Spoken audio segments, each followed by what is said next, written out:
All right, welcome to the Tokyo Philosophical Society. This week we're going to try something a little different. We're going to try to break each of our discussions up into 15-minute segments.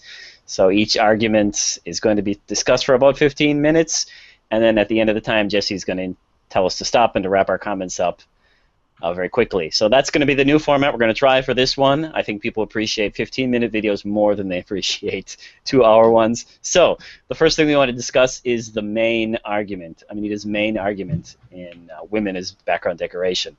So what is her main argument? Please sum it up for us, Justin. Okay, sure. Let me try this, and what I'm going to present here is kind of what I took to be maybe a strong version, what I think is the strong version of her argument. What points was she trying to make? And she didn't put it in this particular order, but I think it should have been put in this order.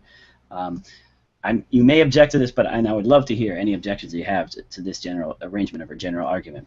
So this is kind of the way I took it. Her general argument is, 1, there is a power differential between men and women. This is an assertion. 2, women are largely represented primarily through the lens of sex, through male desire and sexual objectification, and male power. Evidence for this is the lists in her previous and perhaps future videos. 3, women as background decoration, or non-playable sex objects, are another example of this. The evidence of this is the bulk of the video. 4, being exposed to these type of representations has negative consequences. The evidence for this is the scientific studies she cites in the video or the links she puts on her webpage. 5, the nature of gaming makes it potentially more harmful than other media. This is argued in the video. And 6, these negative consequences of 4 and 5 are something we need to be especially careful of because 1 and 2. That's what I take to be her general argument. And I guess my main complaint in this is, in the general portion, is this argument doesn't get off the ground unless you can successfully assert, just like what Karen Dill says, and one of her oft-quoted scholars, scientists believe that aggression and violence towards women is motivated by a desire for men to coerce, control, and dominate women. When women are consistently shown as sex objects rather than agents, consistently depicted in demeaning and degrading ways, and consistently shown as submissive, the result is to condone and support violence against women, the coercion of women, and anti-women attitudes. Perhaps none of this would matter if we did not live in a society where violence against women was so widespread and where persistent sexual inequalities made women vulnerable to being harassed, abused, or dominated by men, quote unquote. So where was any of this evidence in the video? Or where was it even mentioned? Right or wrong, why wasn't it even discussed? I mean, this argument doesn't get off the ground until she can make the assertion that either in each one of these individual games or games in general, or there's constantly represent women as primarily for sex. Now, I know that's kind of what she was doing in her other videos, but where was any mention of this in the video? The argument just doesn't get off the ground unless you make that assertion. So is she simply relying on us to see everything else before as evidence to what she's come up to now? I don't know. Was that what she's doing? I think so. I think she's kind of counting on you to see the intuitiveness of her point. Although, I mean, I would like more than intuitiveness. That's true. I agree. Does it matter that does it have to be industry-wide, or does it have to appeal to the game itself? Boy. So this is how I'm looking at this series. I'm looking at this series through the lens of the industry. It seems to me that the problems she mentions, like something like using the word trope, a trope can't be something that's in one game. Yeah. It's not a trope, right? A trope is something that continuously appears.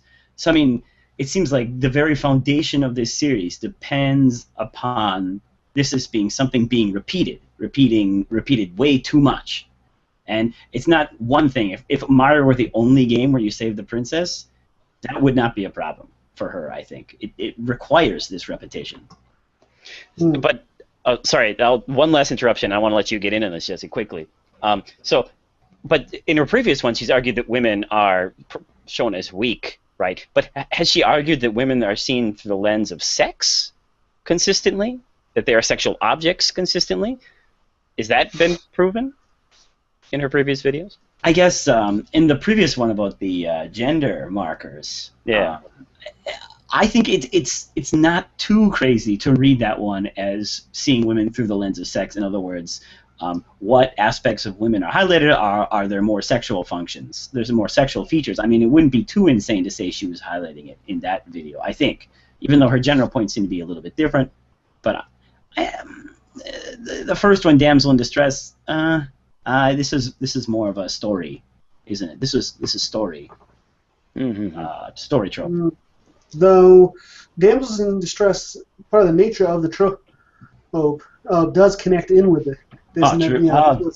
As creating, putting women as a utility to the man's story, to the man's plight was part of the nature of damsels in distress, which plays in with maybe I'm jumping ahead here, with this women as background objects, framing them again in relationship to their function to men. Same with Miss Male Character, Miss Pac-Man, and she argues is only exists in her relationship to Mr. Pac-Man. Well, not Mr. Pac-Man, Pac-Man. She only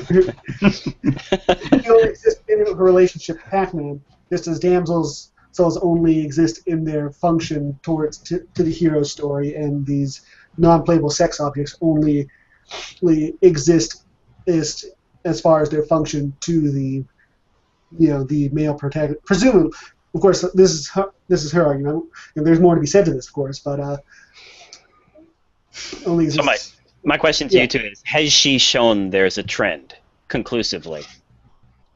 And by the way, I mean, what do you think is a trend? I don't know. It's a very subjective question, but has she shown there's a trend, or do you feel she still has a way to go before she's shown that there objectively exists a trend? I'm gonna say I think there's something intuitive about this point. You can kind of feel it, right? Although I think I don't know. I would like more numbers. I would like some sort of data set, even a minimal one. I mean, I don't know. Something. Yeah. Well, she makes some statements, like when she says that these strip clubs and red light districts have become obligatory. Yes. Yeah. That's a pretty strong statement. Yeah. I would have liked to have seen more to back that up than her saying it.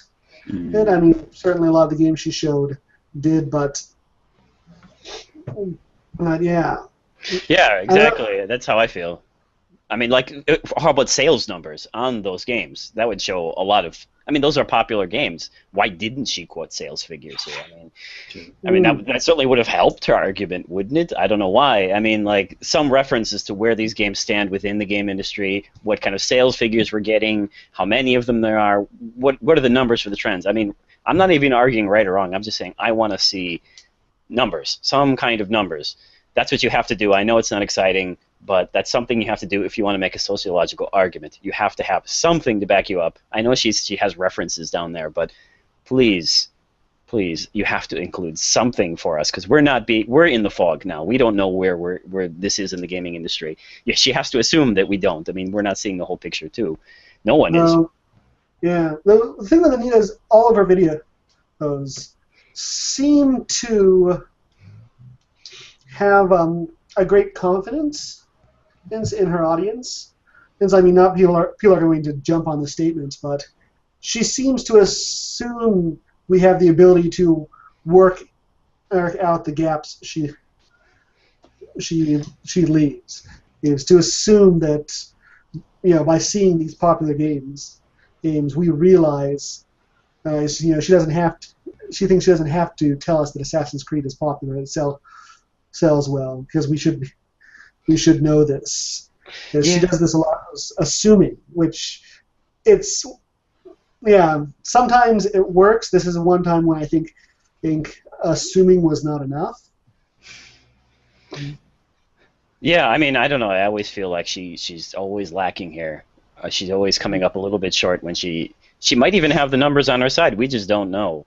And Yeah. that's just going to give room for her critics to go crazy. I mean, this is just the same in every one of these videos. It hasn't changed since the beginning, this lack of numbers. Yep. And with her previous series too. Yeah, right. I mean, when you use words like dramatically increased or obligatory, I mean, and these videos are supposed to be educational, right? They're supposed to be introducing you into the world of feminism in video games. And this is, I guess, you know, a young field. I guess video games are young. So, I mean, you can't really assume that we're all up to date on the stats here. Yeah. Can you? Especially given the kind of the bad rep that feminism has on the internet, a lot of people don't understand it at all. You need to lay those foundations since pretty well, I think, especially given all the backlash she's been getting. If leaving those holes in there and trusting her, from at least from the responses we've seen, her fairly hostile audience, at least to fill in the gaps for her, was certainly not the best tactical move. Yeah. Anything else you guys want to say about this one? I just want to say, of all my problems, this is a problem, I feel, but this is the least of the problems I felt I had in this video. My other problems, I think, are much more serious than this. This is just a consistent nagging problem in the videos. Anything else you guys want to say? No, I'm good. I think we're good. All right, cool. I guess in the next segment, we're going to talk about more specific issues and arguments that are in the video, and we're going to try to wrap those up in 15-minute segments too. All right. That's it for this one.